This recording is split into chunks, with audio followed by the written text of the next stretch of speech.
Selamat berjumpa kembali dalam layanan audio Sahabat Seperjalanan. Hari ini adalah hari Senin 20 Januari 2025.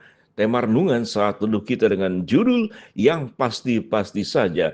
Firman Tuhan terambil dalam Yohanes 10 ayat 28 sampai dengan ke-30. Dan aku memberikan hidup yang kekal kepada mereka, dan mereka pasti tidak akan binasa sampai selama-lamanya. Dan seorang pun tidak akan merebut mereka dari tanganku. Bapakku yang memberikan mereka kepadaku lebih besar daripada siapapun, dan seorang pun tidak dapat merebut mereka dari tangan Bapa. Aku dan Bapa adalah satu. Mari kita berdoa. Bapa yang di dalam sorga, biarlah hidup kami di dalam menjalani segala sesuatu, kami sungguh berorientasi kepada yang pasti-pasti saja. Dalam nama Tuhan Yesus kami berdoa, amin. Shalom sahabat perjalanan yang dikasih Tuhan. Kalau di dalam dunia ini kita kelompokkan mana yang pasti dan mana yang tidak pasti, lalu kita pilah berapa persen yang pasti dan berapa persen yang tidak pasti. Mari kita belajar tentang sebuah ramalan cuaca. Ramalan cuaca adalah bagian yang dianggap sebagai sesuatu yang cukup pasti. Karena dengan teknologi seringkali kalau saya perjalanan keluar kota, naik motor, apalagi ke Jawa Tengah, itu adalah daerah yang cukup terjauh, dan terjauh itu adalah sampai daerah perbatasan Jawa Timur, namanya Seragen. Dari Solo kemudian sekian jauh lagi ke sebelah timur. Maka yang pasti-pasti saja saya bergantung kepada yang namanya Google Map dan melihat ramalan cuaca. Dan rata-rata itu sesungguhnya benar-benar hampir pasti. Tatkala melihat Google Map, saya melihat bagian sini adalah hujan. Saya tunggu, kemudian melewatinya. Kemudian setelah lewat bagian tertentu di sana tidak hujan. Dan ternyata di jam yang ditentukan dalam Google Map, memang itu kemudian tidak hujan. Dalam hidup ini, kalau kita berbicara, adakah cinta yang pasti? Adakah kasih yang pasti? Maka yang tertinggi daripada cinta dalam dunia ini, kalau kita boleh sepakat dan setujui, dan kalau dikumpulkan persentase, adalah kasih ibu sepanjang masa. Sehingga hari ibu itu dirayakan lebih luar biasa. Tapi hari bapak, hari kakak, hari adik, atau hari mertua, atau hari yang lain, adakah? Tetapi kasih ibu, cinta ibu yang mendekati yang namanya itu cukup pasti, atau memiliki unsur pasti dengan persentase yang tinggi. Kalau kita melihat dalam hidup ini, kita mengejar karir, kita melakukan segala sesuatu, mempercayai kehidupan kita kepada siapa? Apa yang kita kejar? Firman Tuhan berkata dalam Yohanes 10 ayat 28, dan aku memberikan hidup yang kekal kepada mereka, dan mereka pasti tidak akan binasa untuk selama-lamanya. Di dalam Kristus ada kepastian keselamatan. Di dalam Kristus ada kepastian penyertaan. Di dalam Kristus ada kepastian untuk sebuah kehidupan yang dilindungi, diberikan damai sejahtera, diberikan kekuatan, diberikan topangan, diberikan hiburan. Semua yang terbaik. Kita lihat di dalam Alkitab, Kristus disebut sebagai terang, maka Yesus akan memberikan kepastian. Dalam gelap kita akan diterangi. Yesus adalah kekuatan. Tatkala kita mengalami kelemahan, bersandar dengan Kristus, Tuhan akan menguatkan kita. Yesus adalah jalan. Tatkala kita mungkin mengalami kesesatan, limbung, tidak tahu kemana arah jalan yang sebaiknya, maka Yesus adalah jalan. Yesus adalah roti kehidupan.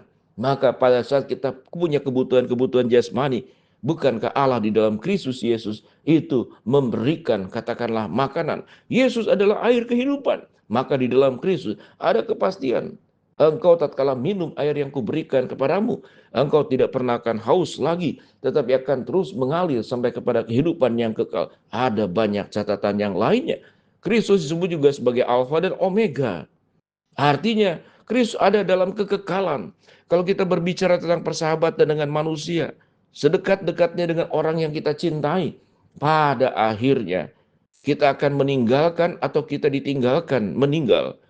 Akan ada salah satu pihak yang meninggal terlebih dahulu. Dalam kasus tertentu bisa dua-duanya meninggal. Tapi umumnya meninggalnya itu adalah salah satu, kemudian yang satu ditinggalkan. Cinta punya keterbatasan, tapi Kristus dalam hidup dan matinya, sebagai manusia, sebagai Allah, dia akan menyertai kita sebagai pribadi yang pasti, Allah yang pasti, yang memberkati kita. Firman Tuhan berkata, dan seorang pun tidak akan dapat merebut mereka dari tanganku.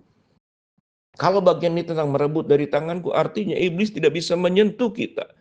Firman Tuhan berkata, roh yang ada dalam diri kita, roh Kristus, roh Kudus, roh Allah Bapa, Allah Tritunggal, tatkala ada dalam diri kita, tidak ada seorang pun yang dapat menyentuh kehidupan kita. Maut tidak berkuasa lagi. Hai maut, di manakah sengatmu?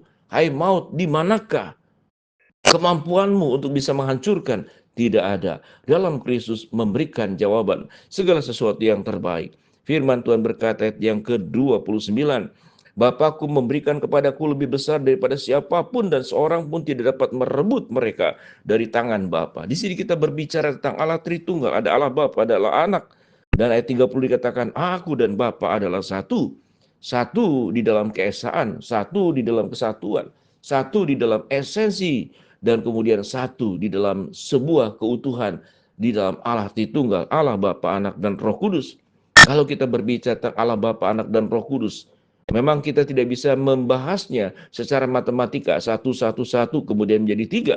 Tapi kalau kita berbicara dengan perkalian, satu kali satu kali satu kali satu sama dengan satu. Kita tidak akan berbicara karena Allah tidak bisa dibuat secara matematis. Namun kita melihat gambaran-gambaran tentang Allah Tritunggal yang memelihara, menjaga, memberikan keselamatan, memberikan topangan, memberikan penghiburan, memberikan kemampuan, penerimaan dan kasih-Nya tatkala kita mengalami penolakan di dalam dunia.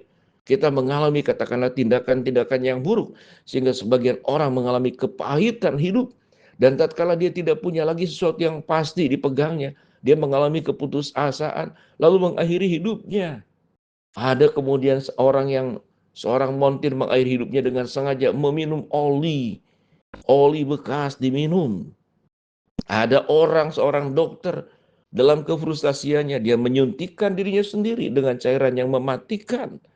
Ada kemudian polisi, tentara, dalam kondisi yang sangat stres, dia mengambil pistol yang seyogianya dipakai untuk membasmi kejahatan, menjaga dan melindungi. Dia menembak dirinya sendiri. Sangat menakutkan tatkala hidup di dalam tekanan dan stres. Dalam ketidakpastian, kita tidak punya kehidupan yang bergantung kepada satu pribadi tertentu. Kita bisa mengandalkan orang berkuasa, kita bisa mengandalkan uang, tetapi semuanya punya keterbatasan dan fana.